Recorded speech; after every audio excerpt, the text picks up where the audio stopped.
Western Civilization. My name is Russell Miles, and in this podcast series, I've been asking, how much do you know?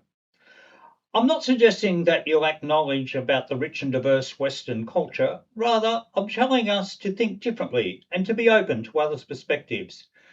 This is episode 40 of the Western Civilization and Culture series. And today I want to present my vindication, arguing for a more balanced approach to teaching, one that refuses simplification, that argues the good, the bad, and the ordinary, and that respects the intelligence of the learners to understand complexity.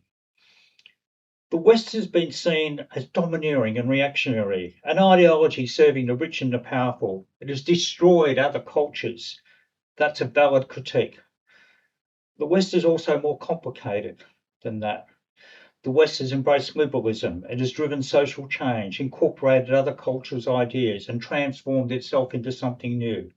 The West is not static. It reacts, it reflects, it changes, seeking a more perfect ideal.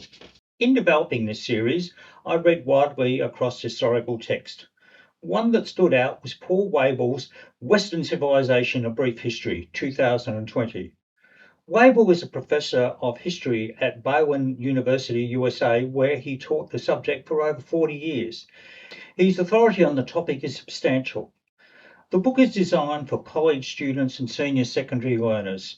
It is comprehensive, covering Judeo-Christian traditions, Germanic experiences, and the evolution from medieval times through to the Roman era and globalization. I look to Wable's treatment of exploration and discovery in Chapter 8, specifically his coverage of the European incursion into the New World, as this was of particular interest for me. This was covered in 3 paragraphs, about 80 words. That's it. Now, given the breadth of the book's topic, there are obvious limitations, but let's consider what else gets covered in the textbook. Multiculturalism receives 3 full pages. The US intervention in Vietnam in 1960 gets 4 pages. The Crusades get 4 pages.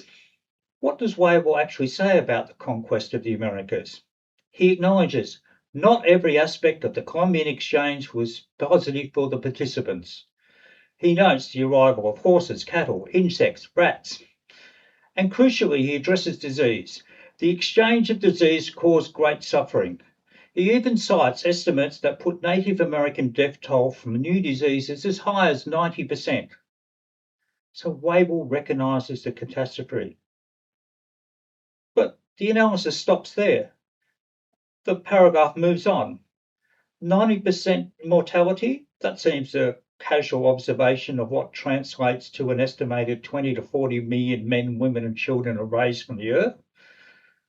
What is missing is a deeper question. What were the social consequences of this devastation? How did this forced displacement, warfare, enslavement, and the collapse of entire civilizations, compounded by biology, if these few lines represented the standard of how we educate about Western culture, if they reflect our values and priorities, then we have a problem. It's deficient. Not because Wable is a poor scholar, he's not, but because allocating 80 words to the conquest of 2 continents while devoting 6 pages to Darwinism sends a message. It says this matters less, this deserves less scrutiny, this can be explained away by biology and then forgotten. But vindication demands more. It demands we ask uncomfortable questions about what Western civilization actually did, not to excuse it, but to understand it fully. We cannot teach Western culture honestly if we bury the most consequential effects in a paragraph. That's not balance, that's evasion. And that's where education is failing. Western culture story is grander than Wable and many others put forth.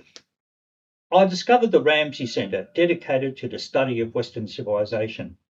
Tony Abbott, former Australian Prime Minister, has argued that schools should be exposed young people to Plato, Aristotle, Aquinas, Shakespeare, and Dickens. Why? To cultivate intellectual depth, to sharpen judgment and enrich experience. He's not alone. Bishop Robert Barron argues that wrestling with the classic text builds nuance, thinking, and helps us to understand goodness and beauty. classic educator Krista Perrin, military historian Victor Davis Hanson, and British politician Jacob Rees-Mogg make similar cases. The pattern's clear. These thinkers see classic education not as nostalgia, but as an ideology and a way of thinking. I teach vocational students about law and ethics, many from culturally diverse backgrounds. I found classic literature cuts through the complexity better than abstract theory. Take the rule of law. I use the story of King David, Bathsheba, and Uriah the Hittite. These biblical dramas, God punishing David for betrayal, hit hard. Students grasp it immediately. We are all subjects to the law. On abuse in care, I turn to Herman Melville's Billy Budd. I show scenes from Peter Ustinov's 1962 film, The Moral Confusion, where allegations arise and the work team disagrees become visceral. Students see the real difficulty. Then there's the vampire metaphor. In folklore, vampires can't enter homes uninvited. I connect that to child protection workers. We face the same tension. The law constrains their entry into private homes, yet they must protect children. Classic stories let students wrestle with these contradictions, rights, duties, compassion, constraints, all at once. Anne Bronte, The Tenant of Wilford Hall, published in 1848, Helen Huntington's slamming of a bedroom door, reverberated throughout the Victorian England, raising the issue of family violence. I've covered some of these issues in previous episodes. Classic literature provides a narrative and a drama to convey complex issues to students and practitioners in the helping professions.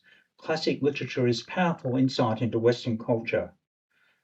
I'm puzzled by some ideological champions of Western civilization. Have they actually read the classics they champion? Take Moby Dick.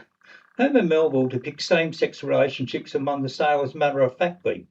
Feminist scholars have long recognised this, along with Melville's Clerval, Typee, and other works. Moby Dick was a bestseller in its year.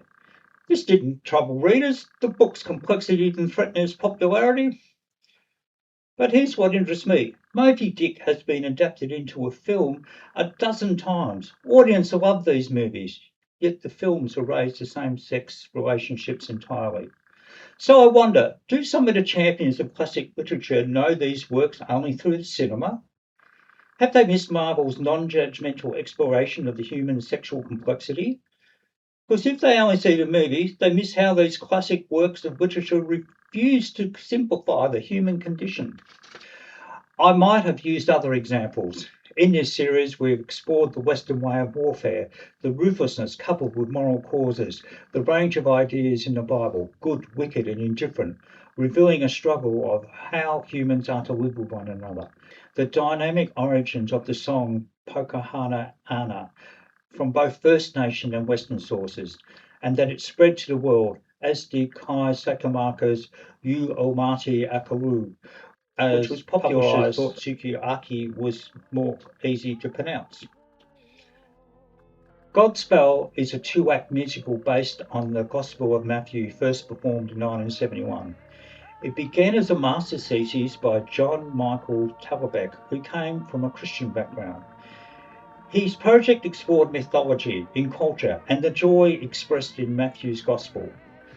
Talbot later became involved in legal advocacy, including work connected to the law reform affecting same-sex couples.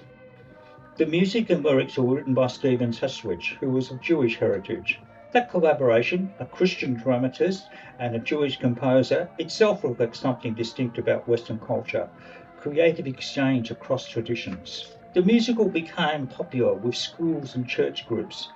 Its best-known song, Day by Day, reached number 7 on the US Billboard Hot 100 and number 2 in Australia, and has since been widely coveted.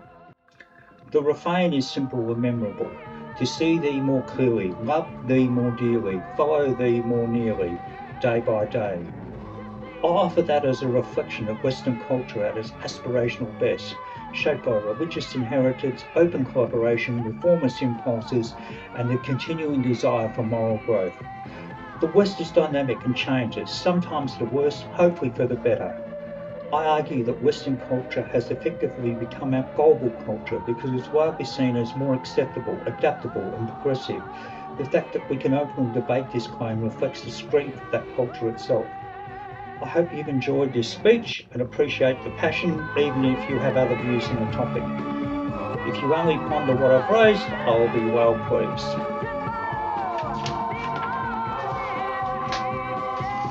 If you like this channel, please subscribe and click like. Let me know what you think in the comments below, and I can be contacted at email russmills@iprimus.com.au. Thanks again for listening.